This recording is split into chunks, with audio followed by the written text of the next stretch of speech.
Et c'est vrai que c'est pas facile de parler de l'Europe avec sincérité et puis aussi avec des mots qui sortent du jargon. Et c'est vrai que tous les jours, il faut éviter de rentrer dans ce langage technocratique que personne ne comprend, qui est le langage qui est le colporté tous les jours.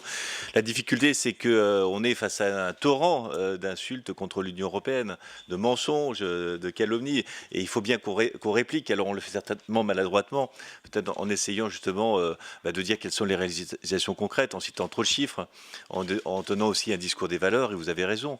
Aujourd'hui, quand même, la principale chance que l'on a aujourd'hui, c'est d'être dans un continent de liberté qui respecte les femmes, qui respecte la liberté d'expression. Et ça, c'est quand même assez rare dans le monde.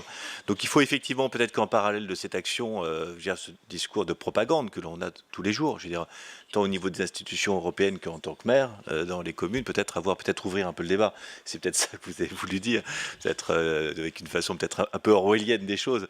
Mais je pense, voilà, donc je pense qu'effectivement, il faut qu'on trouve cet arbitrage entre à la fois ce discours, on fait passer un message, on essaye de contrecarrer le discours ambiant, et puis peut-être essayer d'ouvrir un discours, pour le dire comme vous l'avez dit tout à l'heure, d'essayer d'être un peu vulnérable dans notre communication pour pas arriver effectivement avec nos gros sabots et un petit peu comme un rouleau compresseur, mais en essayant d'attirer l'attention et peut-être de susciter l'intérêt en agissant tous les jours, parce qu'effectivement je crois qu'il faut parler de l'Europe en bien tous les jours.